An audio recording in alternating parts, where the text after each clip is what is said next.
Hello les cousettes et les cousets, j'espère que vous vous portez bien. Aujourd'hui, on se retrouve pour réaliser du biais maison. Donc vous allez voir, c'est très facile à faire et c'est très économique. C'est juste un petit peu long, mais au vu du prix du mètre du biais dans le commerce, je pense que le jeu en vaut largement la chandelle.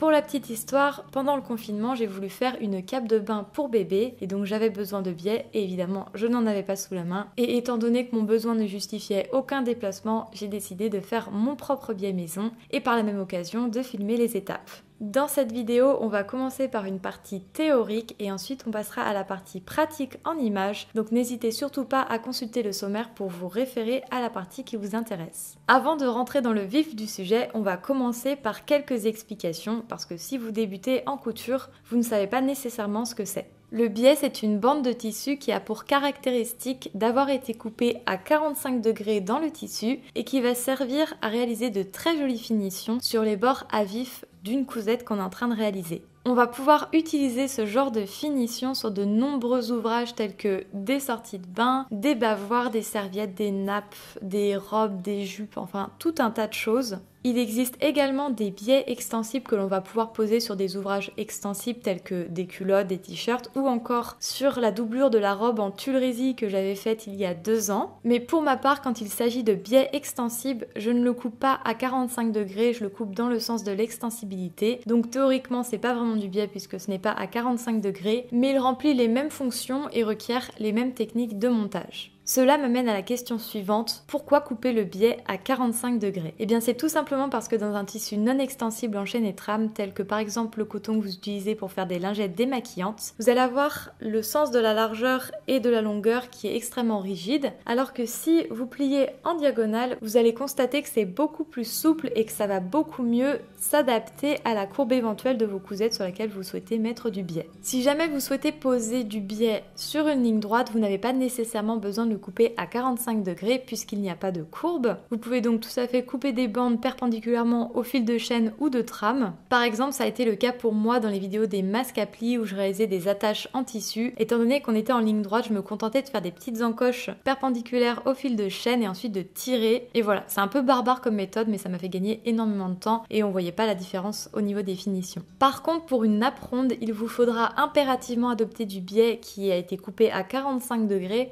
pour épouser parfaitement la courbe et éviter que ça ne gondole. Pour résumer, traditionnellement, le biais est une bande de tissu non extensible coupée à 45 degrés dans du tissu afin d'épouser parfaitement les courbes des bords à vif. Il sert de finition et dans le commerce, vous le trouverez toujours avec les extrémités repliées en leur milieu afin de faciliter la pose. Pour créer son biais maison, il existe une méthode qui est longue et fastidieuse mais qui permet de travailler sur de très petites chutes de tissu qui ont été coupées d'un peu partout et il existe une méthode beaucoup plus simple et beaucoup moins fastidieuse pour réaliser des kilomètres de biais sur des chutes un peu plus grandes. Dans cette vidéo, on ne va étudier que la méthode simple et pas très fastidieuse qui nous permettra de faire des mètres et des mètres de biais, mais n'hésitez pas à me dire en commentaire si jamais vous voulez voir l'autre méthode pour de plus petites chutes.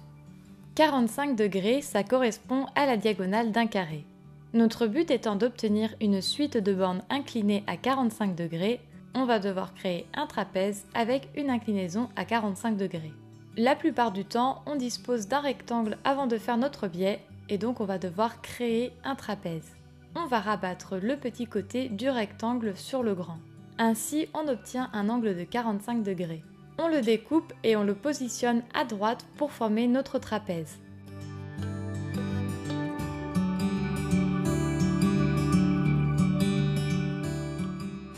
Ensuite, on assemble les deux tissus endroit contre endroit pour ne constituer qu'une seule pièce.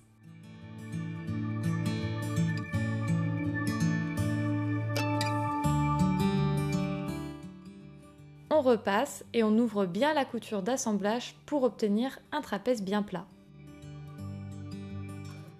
On dessine à l'aide d'une règle, japonaise de préférence, des lignes parallèles à 4 ou 4,5 cm.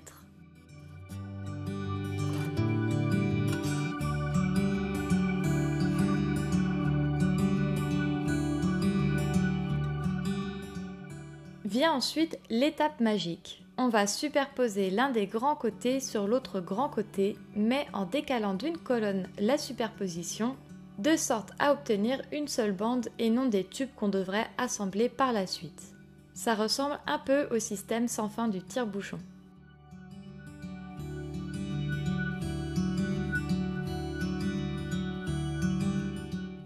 On pique au point droit pour former notre tube imparfait.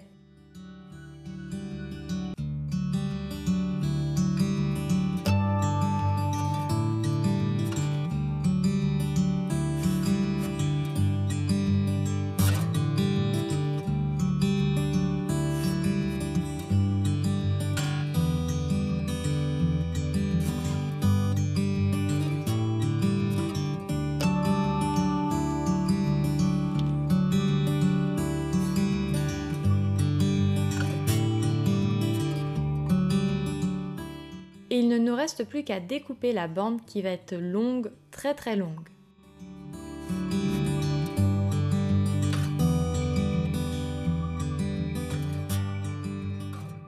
Ici, j'ai créé un petit support en carton afin de pouvoir l'enrouler au fur et à mesure.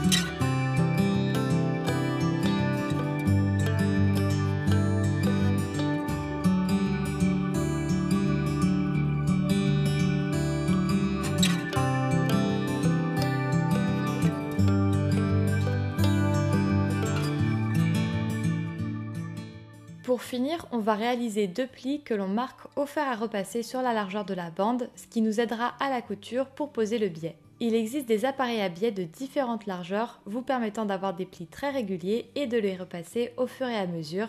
J'ai mis un lien en description, mais tout comme le biais, je n'en avais pas sous la main, donc pour ma part, je l'ai plié manuellement. Notre biais est désormais prêt à l'emploi. Voilà, cette vidéo est terminée, j'espère qu'elle vous aura aidé et que vous allez faire des kilomètres de biais. Si vous l'avez aimé, vous pouvez la liker, la partager et puis si vous souhaitez voir plus de contenu de ce genre, vous pouvez vous abonner sans oublier d'activer la cloche pour recevoir une notification.